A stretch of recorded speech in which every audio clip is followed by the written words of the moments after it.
Ladies and gentlemen, may I introduce Professor Timothy Snyder.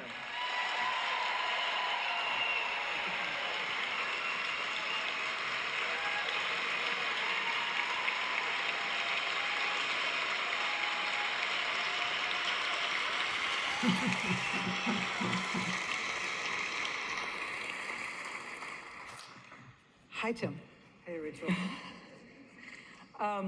As a scholar of tyranny and resistance to tyranny, how do you think Chicago's done these past couple of months? Okay, first of all, before I answer that, I mean, really well, but I just responding to what you say and what you did. I just think it's really important that you're here doing this. I think that people who are known nationally have to go local now and have to go live, because democracy is something that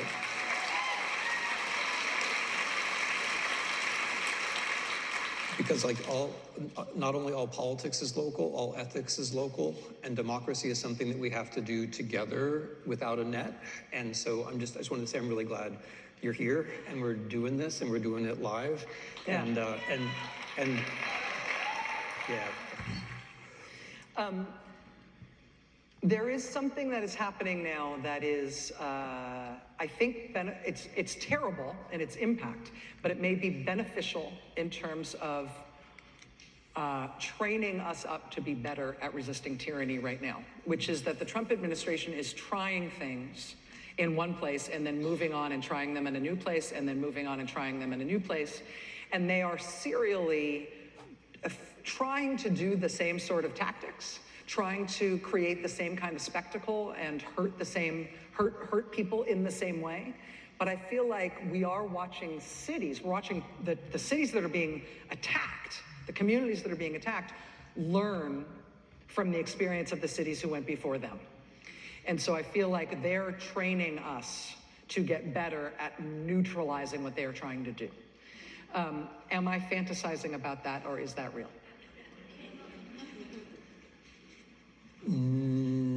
Our show is too short to get into your fantasies. Thank you. It's all good.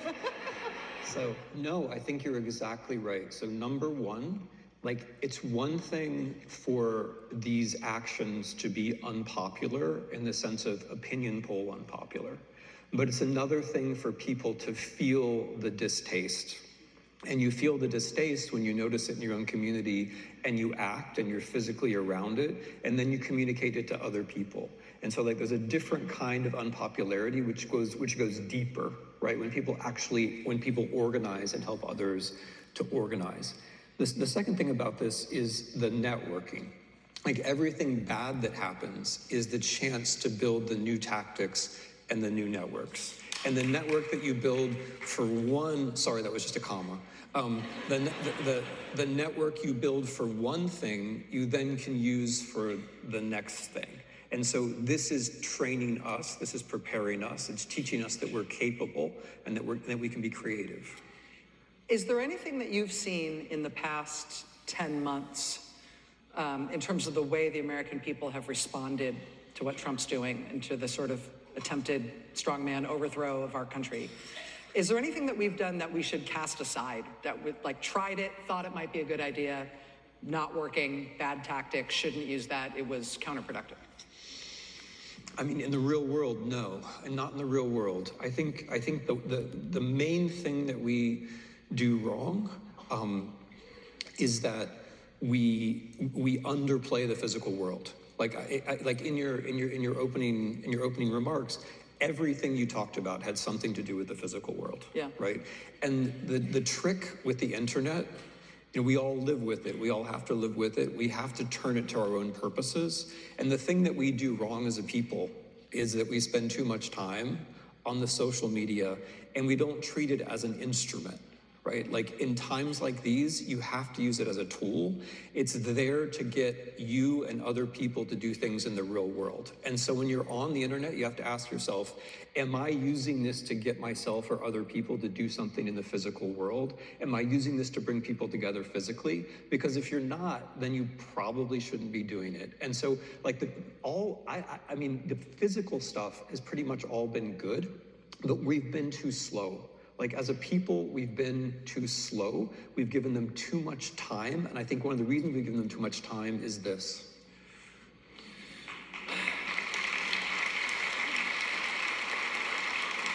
The government has filed federal charges, in many cases what seem like pretty obviously wildly inflated federal charges, against some people who have taken part in protests. What do you think that our national reaction should be to those prosecutions and relatedly to the administration's efforts to characterize all these overwhelmingly nonviolent protests against them as if they're all riots and they're all constructed, nefarious, criminal, dangerous things? Yeah, I mean, we should all know, and I'm sure we all do know, that this is how authoritarian regimes react to any kind of physical opposition. You get characterized as terrorists and criminals and foreigners and so on. This is absolutely authoritarianism 101, and we should help make sure that in sensitive issues like this, the media don't just repeat what the leaders say, because when they repeat it, they normalize it.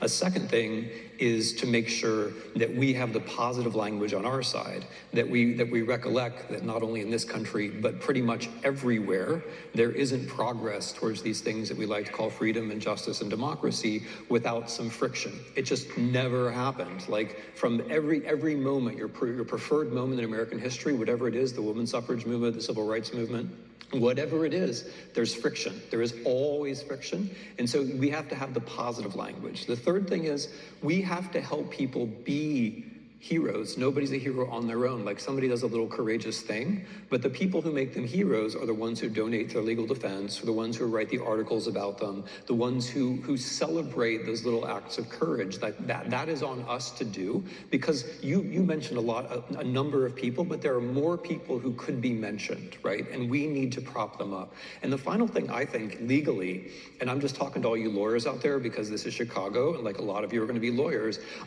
we have to go on the offensive legally. We can't just keep waiting for them to sue us and prosecute us. We have to find ways to file civil suits against them, which are going to be more plausible than their suits against us, and get them on the back foot and consume their resources and force the press to cover our suits against them. We're winning a lot of cases defensively, and that's great, but I think we should be going on the offense as well. Because, like, the things, yeah.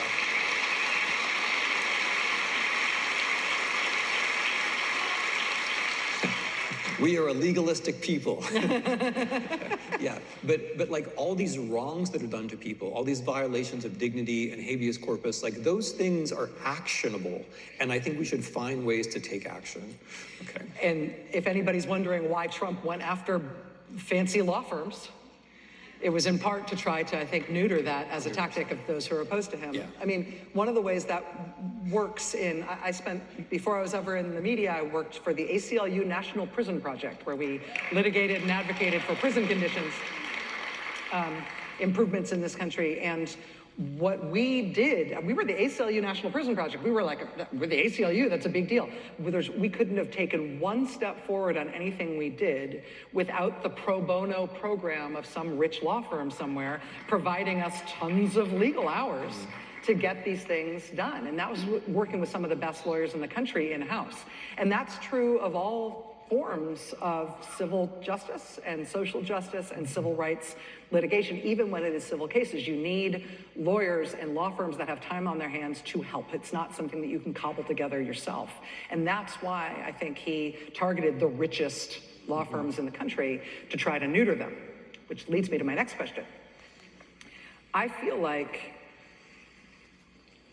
Trump's tools are more susceptible to protest than Trump in terms of changing their behavior.